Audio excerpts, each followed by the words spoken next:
Hi there traders, welcome to this video brought to you by 𝖢𝖣yiy. My name is John Kibler, Senior Market Analyst, and in this video I'm going to talk over a strategy that I think could be very useful coming in with the new Trump administration. The reason why I think it's going to be very useful is because of uncertainty within the markets. Now, what can uncertainty bring? It can bring volatility, and I think that can also bring opportunity for traders that know about the relationship between the volatility index and the S&P 500. Now, the volatility index, or you can look at it in two ways. You can look at the VIX, which is also known as the fear index, and what typically happens is when there is fear within the markets, or there is some kind of overreaction to certain types of data, we can see the volatility index rally significantly. We actually had this yesterday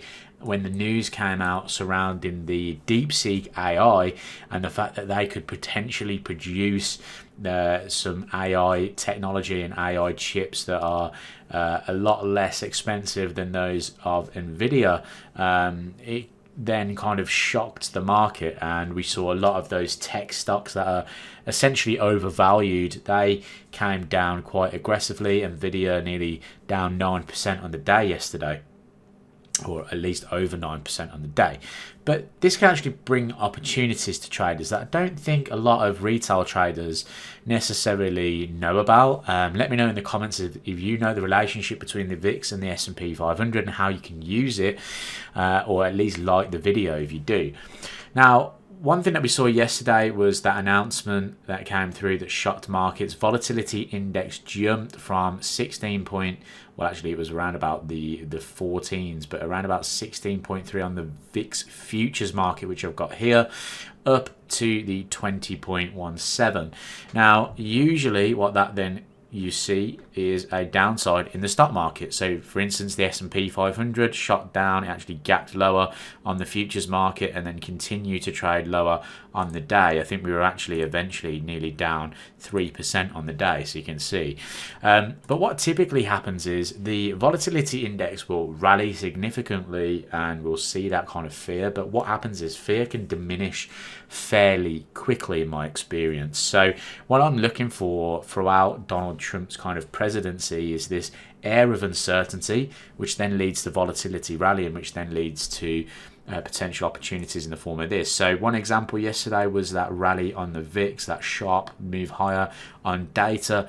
What happened? S&P 500 moved lower. What you can do is look for that volatility to start coming off. So what we can see, if I would actually go to a 15-minute chart, I'm actually going to go to where price kind of spiked into, and I'm going to go to a 15-minute chart here on the volatility index futures, and you can see I'm just going to click on the same point there, which is here. So when the volatility index rallied significantly and hit that kind of 20.17, the S&P futures were down significantly, and then we saw this reversal form. What happened was volatility index started to come off, it started to make new lows. What happened in the S&P 500 market started to rally. This is a really good way of looking at market sentiment and then using it directly on your chart. If I go back to a daily chart, one of the most recent examples here was back in August of 2024, where we had that kind of build up of volatility moving higher, and then it exploded in August. What happened to the S&P 500? Well, if I just show you the VIX futures rally between those two dates, and then the S&P 500 fell between those two dates. What happened aftermath? Because obviously we can't really predict when these big volume shifts are going to come in aggressively. You might be able to when you look at things like the commitment of trader reports, but still, even then, it can be very difficult to tell what's going to be the big driving factor behind that volatility push. In that sense, what's best to do is wait for the volatility to start coming back, because as you can see, as volatility started to decrease, what happened to the S&P 500?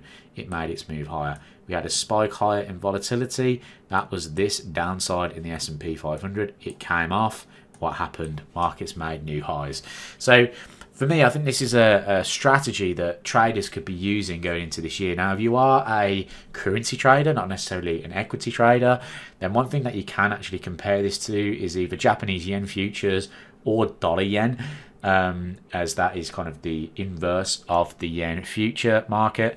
And you can use that in tandem to also trade volatility. So essentially, when volatility index rises, the dollar yen can move lower very, very sharply, but it can also recover very quickly when volatility starts coming off. So those are things to consider. Hope you enjoyed this video. It's a little bit different. Haven't been sitting in front of a chart with you for a while, so I hope you enjoyed this one. If you did, leave a thumb up.